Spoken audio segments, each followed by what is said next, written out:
Gas সংকট পরিস্থিতির সর্বশেষ খবর জানাতে রাজধানীর মগবাজার থেকে যুক্ত হচ্ছেন সহকর্মী আরিফ হোসেন। আরিফ, দিন পেরিয়ে রাতে গ্যাস সরবরাহ পরিস্থিতি কি সহনীয় হয়েছে, কি দেখছেন? প্রতিদিন 6টা থেকে 9টা পর্যন্ত কিন্তু গ্যাসের যে স্টেশনগুলো থাকে সেগুলো বন্ধ থাকে। আমরা রাজধানী বিভিন্ন জায়গায় ঘুরে দেখেছি, সবগুলোই বন্ধ রয়েছে। তবে একটি বিষয় আপনাকে জানিয়ে রাখি, এই 6টা থেকে 9টা পর্যন্ত বন্ধ থাকলেও এই যে 3 ঘন্টার সময় বন্ধ থাকে, এরপরে যে গ্যাসের প্রেশারটা হয় এজন্যই কিন্তু মূলত দীর্ঘ লাইনটা আমরা প্রতিটি স্টেশনের সামনেই দেখতে পাচ্ছি। আপনি আমার পেছনে দেখতে পাচ্ছেন গাড়ি দাঁড়িয়ে রয়েছে।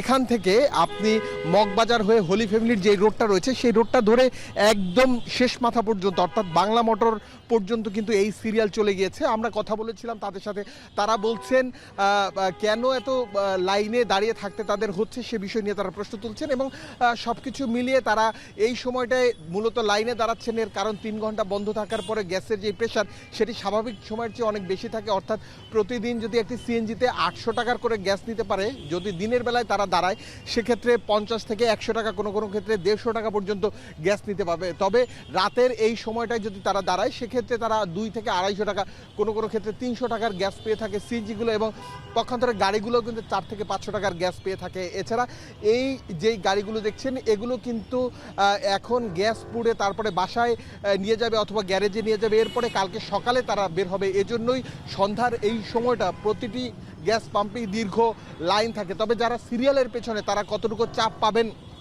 অথবা গ্যাসের প্রেশার থাকবে তা নিয়ে কিন্তু সন্দেহ রয়ে যায়।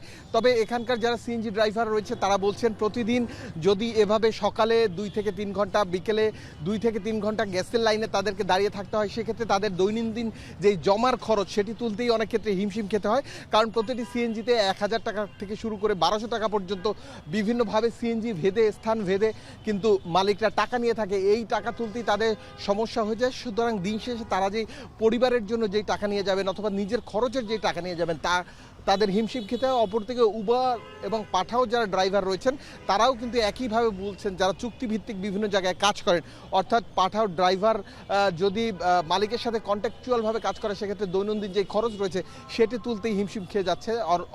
এছাড়া যে প্রাইভেট গাড়িগুলো রয়েছে যারা গ্যাসের জন্য লাইন দিয়ে দাঁড়িয়ে থাকে তারা বলছেন প্রতিদিন এভাবে 3 থেকে 5 ঘন্টা দাঁড়িয়ে থাকার পরে আসলে তাদের শরীরের যে ফিটনেস তাতে সমস্যা হয়। আপনি দেখতে পাচ্ছেন যে সকাল থেকেই আমরা কিন্তু দেখাচ্ছিলাম যে গ্যাসের দীর্ঘ সারি, সেই সারি দুপুর পেরিয়ে রাত এখন প্রায় 8টা 18 বাজে, কিন্তু এখন পর্যন্ত সেই সারি কিন্তু শেষ হচ্ছে না।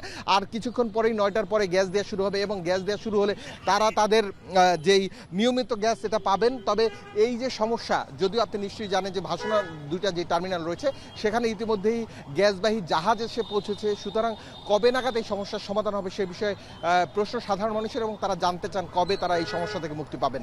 তারিন, গ্যাস সরবরাহের সর্বশেষ পরিস্থিতি জানছিলাম সহকর্মী আরিফ হোসেনের কাছ থেকে। এখন চারদিকে নিচ্ছে একটি বিরতি, ফিরছি একটু পরই।